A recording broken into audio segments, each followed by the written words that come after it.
নির্যাতন করবে এবং আমাদের উপর হামলা করতে আসবে, মুসলিমরা কি ঘরে বসে থাকবে? প্যালেস্টাইনের মাই বোনদেরকে যে মনে করেন যে মেয়েরা তুলা করে ফেলাচ্ছে, ওরা কি ঘরে বসে খালি সালাম দিয়ে ওদেরকে ললিপপ খাবে? ওরা যদি বের হয়ে কিছু প্রতিবাদ করে তাহলে ওরা জঙ্গি হয়ে যাবে? পশ্চিমারা যা শিখায় কিছু আছে আলেম নামের জালেম, ওইটাই শেখায়। পশ্চিমারা যা শেখায় ওইটাই শেখায়। পশ্চিমাদের শব্দগুলোকে সারা বিশ্ব বিতর্কিত করে দিল, যাতে শব্দ উচ্চারণ করতে মানুষ ভয় পায়। এখন দেখেন এই শব্দ উচ্চারণ করতেই মানুষ ভয় পায়। তো তোমার তার বিপক্ষে অবস্থান নেওয়ার কথা ছিল, তুমি তো এর পক্ষে গেলা কেন? মোনাফেক কোথাকার। তো মোনাফেক চিনতে হলে এভাবে চিনতে পারে। ওই শব্দ তো আবার অনেকে সহ্য করতে পারে, এই শব্দ শুনলেই মাথার তার ছিঁড়ে যায়। সুবহানাল্লাহ। আমরা তো স্পষ্ট করেই বলছি, জিহাদ মানে নিরপরাধ মানুষকে হত্যা করা নয়।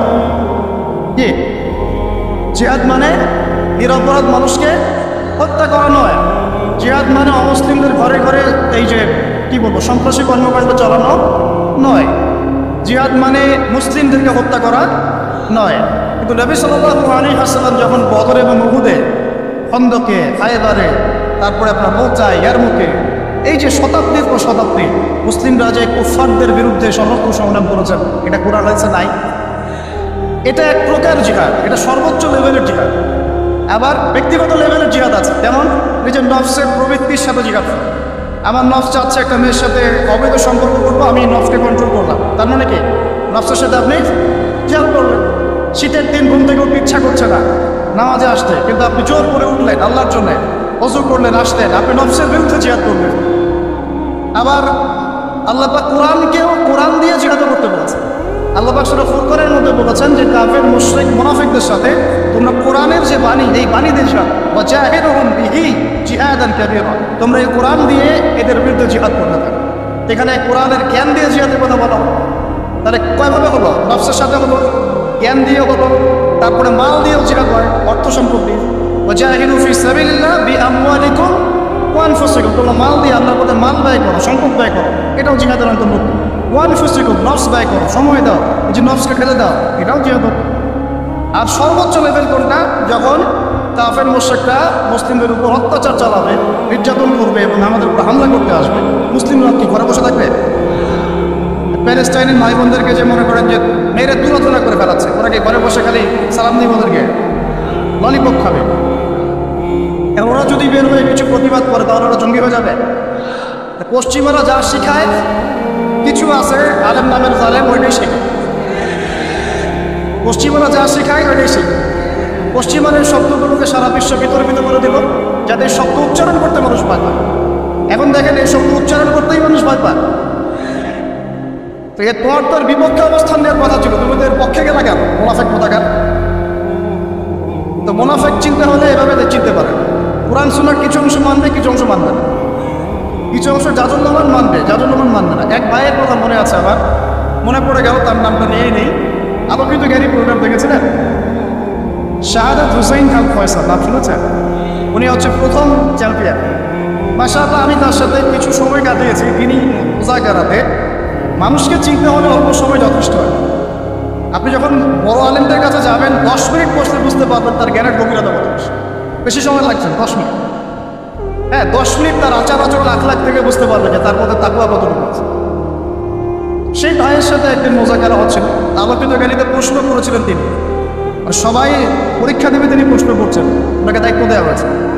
তো অনেকে ওনাকে জিজ্ঞাসা করছিল যে ভাই, আপনি তো বদর, উহুদ, খন্দক, হুদায়বিয়া এইসব নিয়ে বেশি প্রশ্ন করছেন, এই জন্য আমার অনুষ্ঠান বন্ধ না করে দেয়। কথা বুঝতে পারছেন? তখন সে ভাই আমার সামনে একজনকে জবাব দিলেন, জাস্ট আমি শুনলাম অনেক কি বল। তিনি বললেন, এই যে আমার কাছে রাসূলের সিরাত আছে, সিরাত মানে তুমি বোঝেন রাসূল সাল্লাল্লাহু আলাইহি ওয়াসাল্লামের জীবন, রাহিবুল মাকতুম বা যে কোনো বই, রাসূলের সিরাত আমি তোমাকে দিলাম। তুমি এখন এই সিরাত থেকে মাগাজি মানে রাসূল সাল্লাল্লাহু আলাইহি ওয়াসাল্লামের অভিযান, বুঝতে পারছেন কি কথা? গাজওয়া এবং সারিয়া, যেটাকে মাগাজি বলি আমরা। তুমি রাসূলের সিরাত থেকে মাগাজিগুলোকে বাদ দিয়ে বাকি সিরাত আমাকে দাও। দেখো কতটুকু সিরাত দিতে বলা হবে, বুঝতে পারেন? রাসূলের জীবনে আমি তোমাকে দিয়ে দিলাম, এখান থেকে সব মাগাজিগুলা, গাজওয়াগুলা, সারিয়াগুলা বাদ দিয়ে দাও। বাদ দিয়ে আমাকে একটা সিরাত দেও, দেখতে পারো নাকি? বুঝতে পারছেন কথা? মানে রাসূল সাল্লাল্লাহু আলাইহি ওয়াসাল্লামের জীবনের একটা বড় অংশ জুড়ে এটাই আছে। মাদানী যুগের প্রায় 10 বছর কি এটাই আছে, মাক্কি জীবনে 13 বছরে নাই। ওইখানে আমরা কীভাবে করেছি? ওইখানে আমরা কথা দিয়ে করেছি, মাল দিয়ে করেছি, নফস দিয়ে করেছি। আর যখন আল্লাহ পাক মদিনায় ক্ষমতা দিয়েছেন তখন একেবারে সশস্ত্র করা। কী সমস্যা? একটা রাষ্ট্রের উপর যদি কুফাররা হামলা করে মুসলিমরা চুপচাপ বসে থাকবে? তো এটা একটা ফলসিফিকেশন টেস্ট এখনকার যুগে। এই যুগে হক আর বাতিল চেনার একটা ফলসিফিকেশন টেস্ট আছে। পশ্চিমাদের গেরানো তন্ত্রমন্ত্র যারা কথা বলে এবং আদর্শ মানে নিবদ্ধ করে, কোনো সন্দেহ নাই যে মনের মধ্যে তো নেফাক আছে, কোনো সন্দেহ নাই। আল্লাহ রসুল যদি এই যুগে থাকতেন তাহলে নামগুলো মেনশন করে বলতেন অমুক অমুক অমুক। এই যুগে তো তিনি রাখি একটা অ্যানাউন্সমেন্ট দিব, সেটা হচ্ছে ভাই দুই ভাই আরও কিছু ভাই আছে তাদের সাথে, তারা মিলে আপনাদের ভৈরব বাজারের যে এলাকা, এখানে একটা দিনই প্রতিষ্ঠান তারা করতে চায়। এই জন্য পরামর্শ হিসেবে পরামর্শ করার জন্য তারা দাওয়াত দিয়েছেন। এর বেশি কিছু তো ভেবেছিলাম যে জুমার খুতবা ধরতে পারলে কিছু বয়ান করার চেষ্টা করবো ইনশাআল্লাহ। আল্লাহ যেভাবে চেয়েছেন সেভাবে হয়েছে। জুমার পরে আপনারা কষ্ট করে বসে আছেন দেখতে আমারও খারাপ লাগছে। আপনারা ক্ষুধার্ত, গরমের মধ্যে কষ্ট পাচ্ছেন, আমি আলোচনা লম্বা করব, ঠিক আছে? এখন শিক্ষা নিয়ে জাস্ট কয়েকটা কথা বলে বিশেষ, ঠিক আছে ভাই? ইনশাআল্লাহ অন্য একদিন কথা হবে। আর যদি আপনাদের শিক্ষা প্রতিষ্ঠান হয়ে যায় তাহলে প্রতিষ্ঠান দেখতে তো আসবো ইনশাআল্লাহ। আচ্ছা, প্রতিষ্ঠান বেশি হলে কি সমস্যা? এখন ইলম নিয়ে কিছু কথা বলি, মোটা দাগে একটা কথা বলছি। আল্লাহ রাব্বুল আলামিন মহাজ্ঞানী সত্তা, সৃষ্টি করেছেন আদম আলাইহিস সালামকে। আদম আলাইহিস সালামকে সৃষ্টি করার সময় কি আদম আলাইহিস সালামের জ্ঞান ছিল কিনা? আল্লাহ পাক তাকে জ্ঞান শিক্ষা দিলেন না আদম আলাইহিস সালামের নিজেরই জ্ঞান ছিল? একটু বোঝেন কথা বলে। আদম আলাইহিস সালামের নিজের জ্ঞান ছিল না আল্লাহ পাক তাকে শিক্ষা দিয়েছে? আল্লাহ পাক বলছেন ওয়াআল্লামা আদামা আসমাআ কুল্লাহা সুম্মা আরাদাহুম আলাল মালায়েকা। আল্লাহ পাক বলছেন আমি আদমকে সমস্ত নাম শিক্ষা দিলাম। বলেন সুবহানাল্লাহ। আদমকে সৃষ্টি করার পরে আল্লাহ পাক বলছেন আমি আদমকে সমস্ত নাম শিক্ষা দিলাম। তাহলে জ্ঞানের উৎস কে? আমরা কি নিজে নিজে জ্ঞান পেয়েছি? আল্লাহ পাক আমাদেরকে জ্ঞান শিক্ষা দিয়েছেন। এখন আদম আলাইহিস সালামের সন্তান আমরা, বাই ডিএনএ আমাদের মধ্যে সেই জ্ঞান চলে আসছে আলহামদুলিল্লাহ।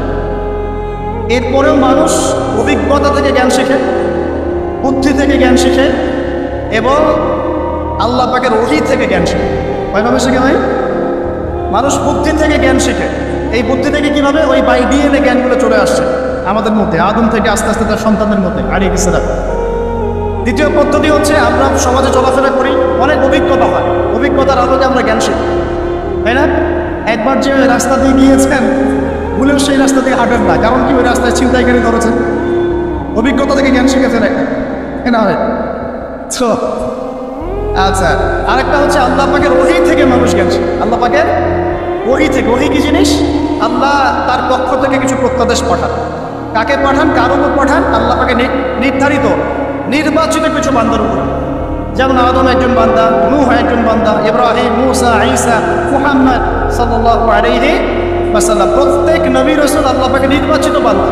তাদের প্রতি আল্লাহ পাক তার পক্ষ থেকে কি পাঠান? ওহী পাঠান। এই ওহীটা হচ্ছে জ্ঞানের চূড়ান্ত উৎস। জ্ঞানের কি ভাই?